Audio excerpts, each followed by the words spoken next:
عزیز دوستو، دنیا کے اندر کچھ چیزیں ایسی ہوتی ہیں جن کا سمجھ لینا، سیکھ لینا اور ان پر عمل کر لینا انسان کے لیے نہایت اہم اور ضروری ہوتا ہے۔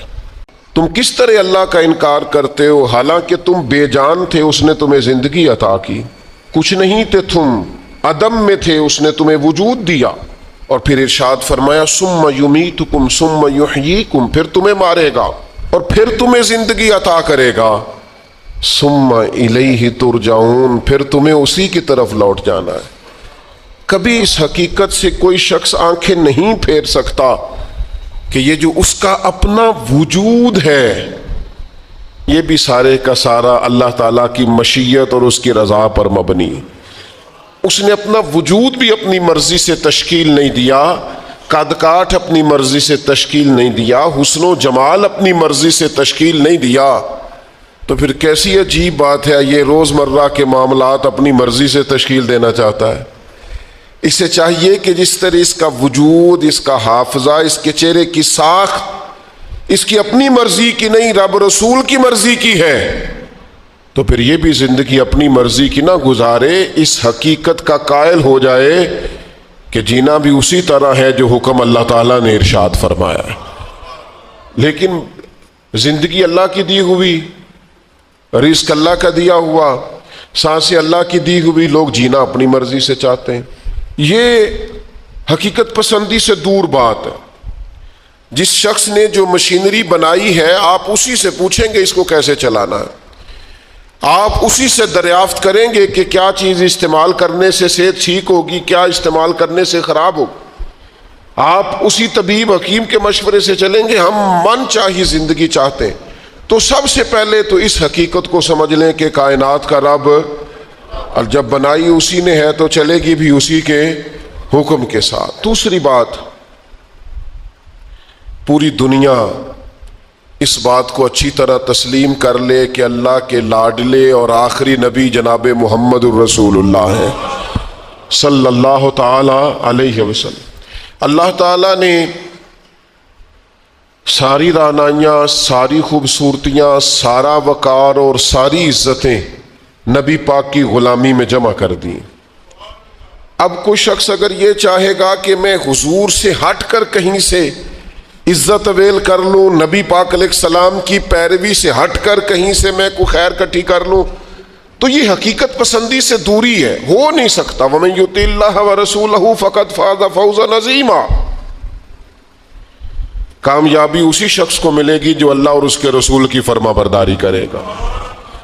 یہ کائنات کی سب سے بڑی حقیقت ہے کہ ساری کامیابیاں، سارا حسن، سارا کمال، ساری خوبصورتیاں حضور کی سنت اور شریعت سے وابستہ ہیں۔ ہم جتنا مرضی نئے دور کا فیشن اوڑھ لیں، جتنا مرضی بھاگ لیں، جہاں تک ہماری رسائی ہے ہم جا لیں، لیکن حق اور سچ یہی ہے کہ قُلْ إِن كُنتُمْ تُحِبُّونَ اللَّهَ فَاتَّبِعُونِي يُحْبِبْكُمُ اللَّهُ۔ اللہ کہتے ہیں محبوب ان سے فرما دیں اگر یہ رب سے محبت کرنا چاہتے ہیں تو آپ کی غلامی کریں، اللہ انہیں اپنا محبوب بنا لے گا۔ سب سے بڑی حقیقت یہ ہے۔ دوسری بات جو بڑی سمجھنے والی ہے اور غور کرنے والی ہے، اسی سے وابستہ، کہ یہ بھی کائنات کی سب سے بڑی حقیقت ہے کہ نبی کریم اللہ کے آخری نبی ہیں۔ ما کان محمد ابا احد من رجالکم ولکن رسول اللہ وخاتم النبیین۔ محمد صلی اللہ تعالی علیہ وسلم مردوں میں سے کسی کے باپ نہیں ہیں، لیکن اللہ کے رسول ہیں اور نبیوں میں سب سے آخری ہیں۔ سورج اپنی جگہ چھوڑ سکتا ہے، چاند اپنی جگہ بدل سکتا ہے، ستارے زمین پر آ سکتے ہیں، اس زمین کا سارا نظام بدل سکتا ہے، پر رسول پاک کے بعد کوئی نبی نہیں آ سکتا۔ یہ طے شدہ حقیقت ہے۔ آج جو لوگ قادیانیوں کے بارے میں، مرزائیوں کے بارے میں اپنے دلوں میں نرم گوشے پیدا کرتے ہیں اور وہ روغن خیالی کا مظاہرہ کرتے ہیں، وہ اچھی طرح سمجھیں کہ کائنات کی سب سے بڑی حقیقت یہ ہے کہ رسول پاک آخری نبی ہیں، اور اس حقیقت سے کوئی انکار کر سکتا؟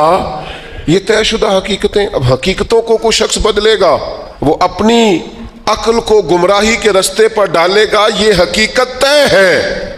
اور قیامت تک طے ہے، اور فرما گئے ہیں ہادی کہ لا نبی بعدی، خود فرما دیا ہے نبی پاک علیہ السلام نے کہ میرے بعد کوئی نبی آ سکتا۔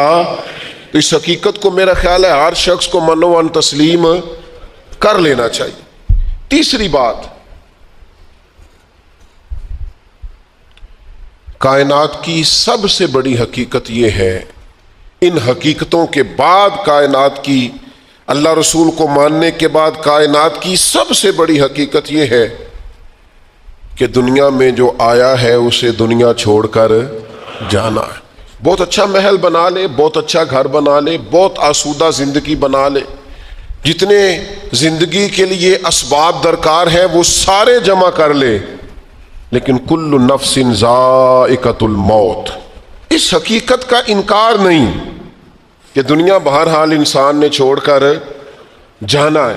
بڑے بڑے محلات ہوں یا آپ کٹیا میں رہتے ہوں، بہت بڑا بنگلہ ہو یا جھونپڑی میں وقت گزرتا ہو، بہرحال موت کا ذائقہ چکھنا ہے۔ ہم حقیقت پسندی کا مظاہرہ نہیں کرتے۔